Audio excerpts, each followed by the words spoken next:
안녕하십니까. 황태순 TV의 황태순입니다. 오늘 이상권 부장, 이상권 전 매일신문 정치부장 모시고 이상권의 흐름 한번 짚어보겠습니다. 안녕하세요. 반갑습니다. 예, 오늘 이상권의 흐름 보니까 저걸 쓰셨더라고요. 윗물이 깨끗해도 아랫물이 윗물은 깨끗한데 아랫물이 더럽다. 우리나라 속담 윗물이 맑아야 아랫물도 맑다 하는 것은 거짓말이다. 윗물은 깨끗한데 아랫물은 흙탕투성이다. 흙탕물이다. 왜 그래요? 이게 그러니까 이해찬 전 대표가 뜬금없이 지금 윗물 아랫물 논쟁을 불러일으키지 않았습니까? 정말 뜬금없는 일이죠. 네. 왜 그랬어요? 이해찬 씨? 뭔가 지금 노림수가 있는 것 같아요. 무슨 노림수가? 지금 문재인 대통령을 갖다 어머사격하는 모습 아니에요 지금? 일단 윗물 아랫물 이야기를 보면은 네. 얼토당토안하게 윗물이 맑은데 아랫물이 흙탕물이다. 네. 라는 식으로 이야기하면서 네. 요 직전에 문재인 대통령이 양산 농지사 문제가 있었잖아요. 566평 농지 갖다가 11년 동안 나 농사 지었다. 나 농사 지을 거다. 사고 9개월 만에 형질 변경했죠. 대지로. 본인은 또 그렇게 비판하니까 좀 스럽다고 하고 민망스럽다고 그러고. 법대로 할 거니까 놔두라고 하고. 과거 노무현의 보강을 못 봤냐고. 나도 노무현같이 틀림없이 법대로 한 건데 왜 시비 거냐라고 했죠. 저는 제가 알기로 이해찬 대표는 네. 친문들이 가장 싫어하는 현재 이재명 경기지사의 최대 후견인입니다. 에? 이게 말이 안 되잖아요.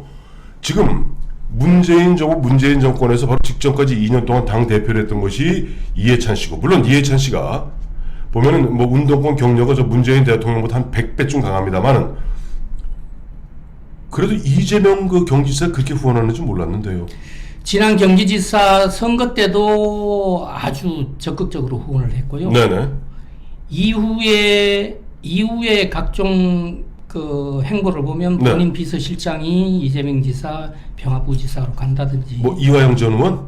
맞습니다. 그러니까 이화영 전 의원이 원래 이해찬 대표의 비서실장을 지냈다가 네. 이 양반이 맞아요. 이재명 지사의 평화부지사로 가게 되죠. 지금은 경기도가 가장 큰 지분을 갖고 있는 경기도 킨텍스 사장을 하고 있습니다. 네. 근데 그럼 좋습니다. 그러면 이해찬 씨 입장에서는 마침 안 그래도 조만간 있게 될 4.7 보선 끝나고 나면은 이제 곧 전당대회 열리지 않습니까? 그렇죠. 전당대회 지금 송영길, 지금 홍영표, 우원식 세 사람 나와 있는데 우원식을 공공연하게 지금 지원하고 밀고 있거든요. 흔한 얘기로 홍영표가 흔히 이야기하는 친문 대표입니다. 홍영표, 송영길은 둘 다 친문 대표라고 할 수 있죠. 예. 그런데 그래서 조금 결이 다른 우원식, 운동권 출신의 우원식의 후원 회장이 이해찬 전 대표예요. 근데 이해찬 좋아요. 근데 이해찬 씨가 왜 지금 자랑을 나타나냐고 내가 궁금하다니까. 저는 양수 겸장이 내지는 또 1타 2피 뭐 이런 노림수가 있는 것 같아요. 1타 쌍피라니 이게 어떤 피를 갖다가 이번에 나와가지고 친문들을 본인은 또 친문 상황이라고 하지 않습니까? 예, 뭐 현 정부의 상황이라고 그러죠. 그러니까 당연히 지금 문 대통령이 좀 곤혹스러운 처지에 있을 때 본인이 목소리를 내주면은 그만한 또 보탬이 또 될 수 있다고 생각을 해요. 채권을 갖게 되는 거죠. 예, 채권을 갖는 거죠. 네. 또 박영선 지금 서울시장 후보가 야권 단일 후보한테는 여론조사상으로는 진다고 나오지 않습니까? 밀리죠. 예. 밀리는 걸로 나오는데 네. 이럴 때 뭐 거의 이길 것 같다라든지 뭐 이렇게 해서 그러니까 뭐 거의 이겼다라든지 지원 사격을 하잖아요. 네네. 이런 것도 보면은 서울시장 선거에서 박 후보가 이기면 이기는 대로 지분을 갖는 것이고 지면 지는 대로 또 4월 선거에서 진다고 하면 여권은 완전히 소용돌이에 빠지지 않겠어요? 휘말리죠. 예.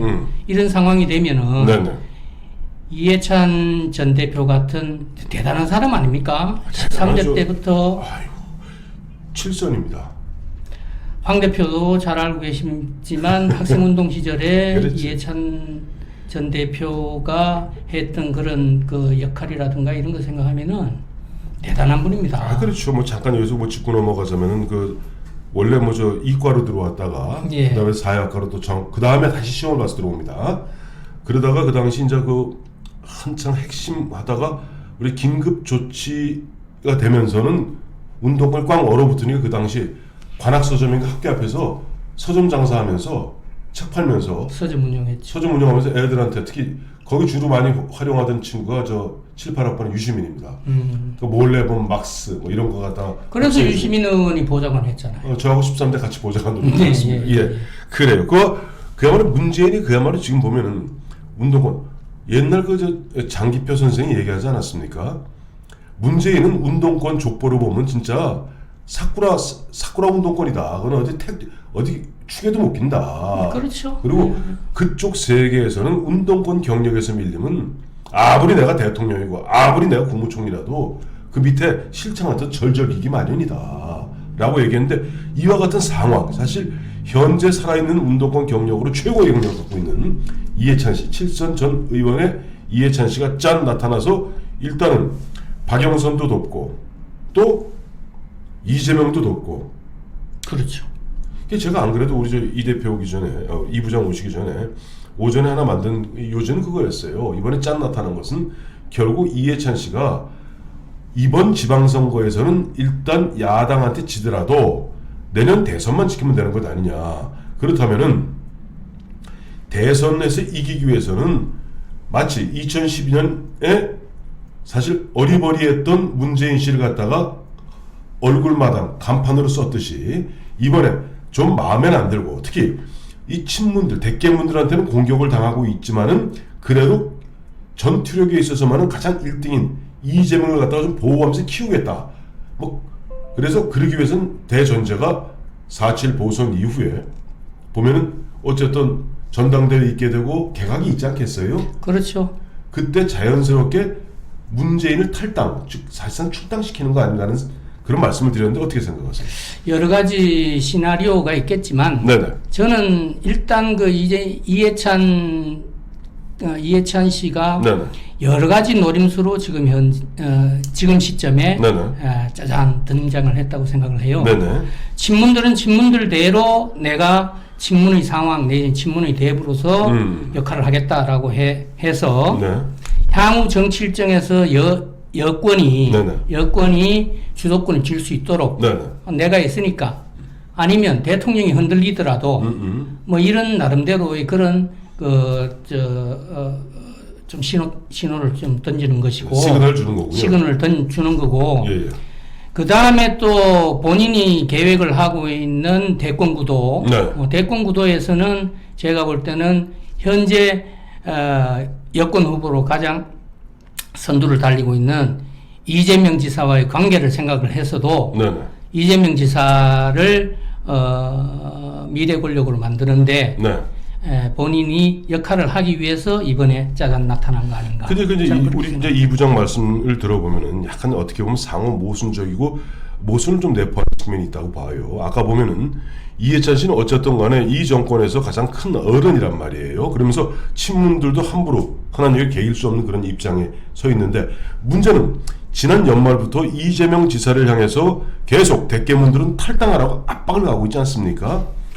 그건 전체적으로 밑에 그 극렬 지지자들 또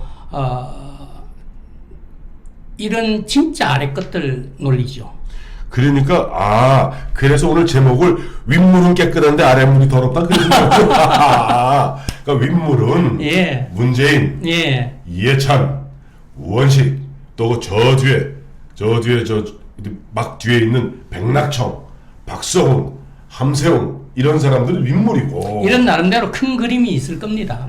아래 것들은 보면 대깨문이니 뭐냐면서 드루킹 이런 것들 잡것들 이런 사람들은 어떻게 보면 손가락 혁명군, 자기네들 말로 하면 손가락 운동군들 뭐 근데 이런 식으로 보면 되죠. 손가락 안에 손가혁이라고 처음에 만들었던 것은 이재명 쪽입니다. 손가락 혁명.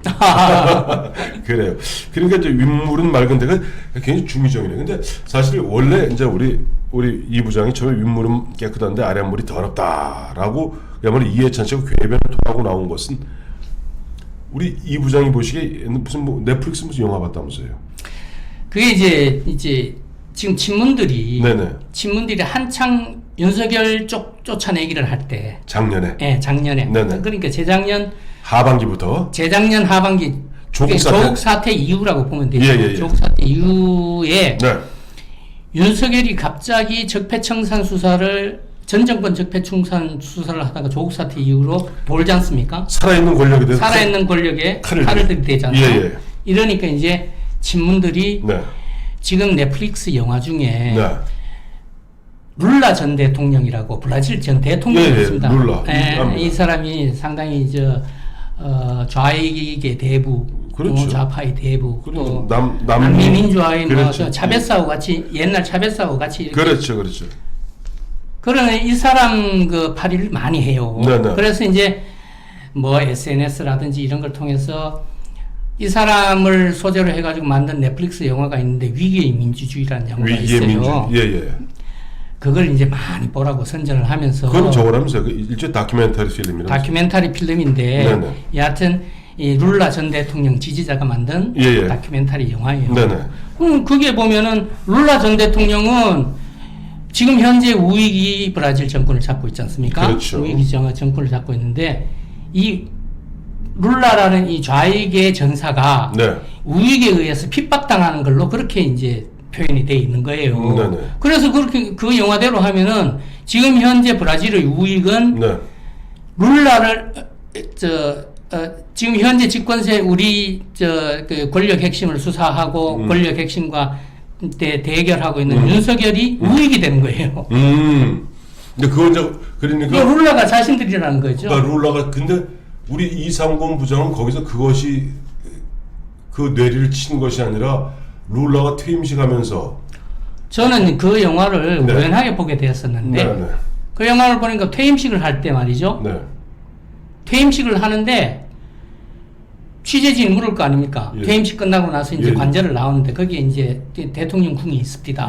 대통령 궁 엘리베이터를 내려오는데 취재진이 물어요. 이제 어디로 가실 겁니까? 하니까 영부인이라는 사람이 저희들은 저희 살던 아파트로 갈 겁니다. 이래요. 브라질리아 수도는 중앙에 있더라고요. 브라질 중앙에.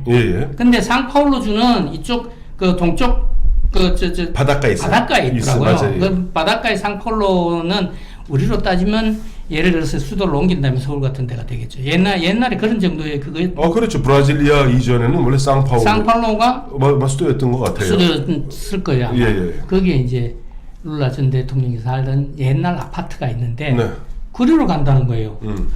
그때가 저는 문재인 대통령이 바로 생각이 나더라고요. 왜 우리 대통령은 또 그 전에 뭐 노무현 대통령도 마찬가지, 이명박 전 대통령도 마찬가지지만 문재인 대통령은 자신이 촛불혁명으로 정권을 잡았다는 사람 아닙니까? 그렇죠.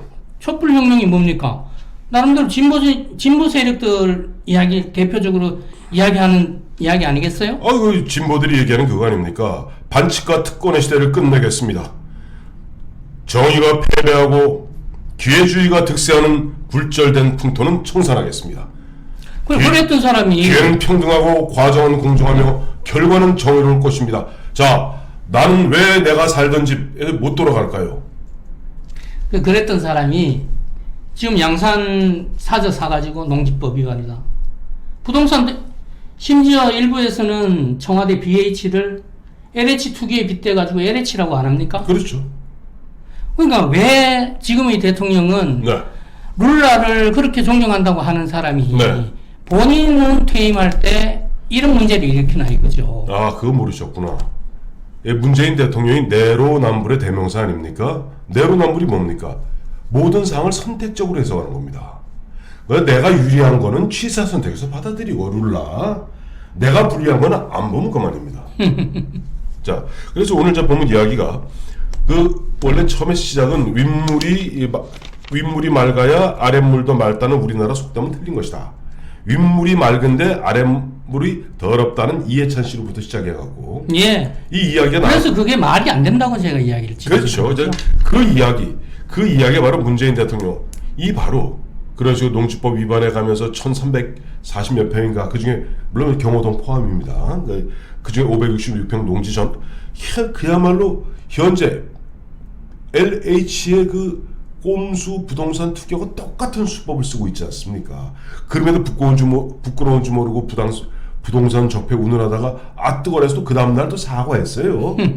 자, 이런 가운데 바로 이렇게 문재인 대통령이 우왕좌왕하니까 결국 그동안 6개월 이상 집에 칩거하고 있던 이해찬 씨가 그래서 나온 거죠.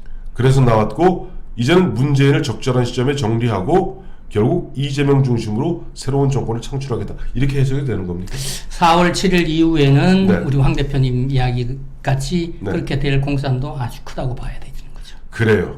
우리 이상권 부장 같은 경우는 TK에 매일 정치부장도 하셨고 또 이명박 대통령 시절에 청와대에서 선임행정관도 하셨고 그래서 이 정치 권력의 속살을 많이 들여다보지 않았습니까? 저 안 그래도 어제도 그렇고 오늘도 낮에도 잠깐 누구 만났더니 계속 만나는 사람마다 궁금한 게 문재인 대통령이 제정신이 아닌데 언제 손절매하냐고 물어보더라고요. 언제 손절매하냐고요? 아마도 이런 추세로 가면 네네. 오늘 여론조사도 아까 KSY 네, KSY 한국 사회 여론 연구소 그렇죠. 그리고 뭐 매주 월요일 항상 하는 리얼미터 예. 뭐 그게 공이 34%와 네. 34.1% 돼요. 네, 그렇죠. 지난주 한국갤럽이 보통 지지율 조사를 하면 많이 짭니다. 네네. 짜서 그런데 37% 나왔는데도 최저치라고 이야기를 했어요. 그렇죠. 일주일도 안 된 상간에 이렇게 34% 떨어지는 걸 보면 네. 저는 YS 때가 생각이 납니다. 취임 초기에 YS는 거의 90%에 육박했거든요. 그렇죠. 그게 꽤 오래 갔습니다. 예. 문재인 현 대통령도 초기에는 뭐 80, 90 넘었어요. 아니요, 그 90% 넘지는 못했던 것 같고, 예. 하여튼 90% 언저리 갔던 것 같은데, 네. YS 같은 경우는 80%, 90%에 이르던 사람이 네. IMF 거치면서 거의 10%대로 나락으로 떨어졌습니다. 네. 또 아들 현철 씨 문제도 있었죠. 네. 저는 문재인 대통령 추세도 저는 비슷하게 갈 거라고 봅니다. 그래요. 저도 우리 이성건 부장 말씀에 동의하는 게 이해찬 씨가 지난주에 짜잔하고 황금박쥐 많은 사람들 해골이라고 그랬잖아요. 그 황금박쥐 해골 이상곤이라 이해찬 전 대표가 나오고 주말에 희한한 일이 하나 벌어졌습니다. 뭐 어떤 일이었어요? 김경수 경남지사가 문준용 씨가 1,500만 원 지원받아서 이것이 내 작품인데 뭐 험담하지 마라 라고 했는 부분을 링크했습니다. 김경수 페이스북 한 5,000명 가까이 되니까 네, 저도 아까 그거 봤습니다. 그러면 그런 거 관련 링크를 하면은 보통 100개 가량의 댓글과 좋아요가 붙는답니다. 댓글 2개, 좋아요가 없답니다. 왜?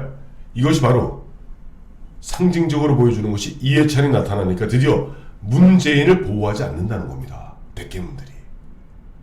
권력이 그렇습니다. 그렇습니다. 김경수가 하나님의 간을 본 겁니다.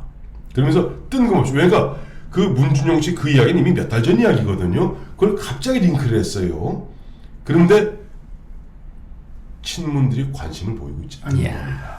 이미 그 하나로서 이해찬이 나타나니 문재인 집 앞에 낙엽이 수북이 쌓이고 있더라.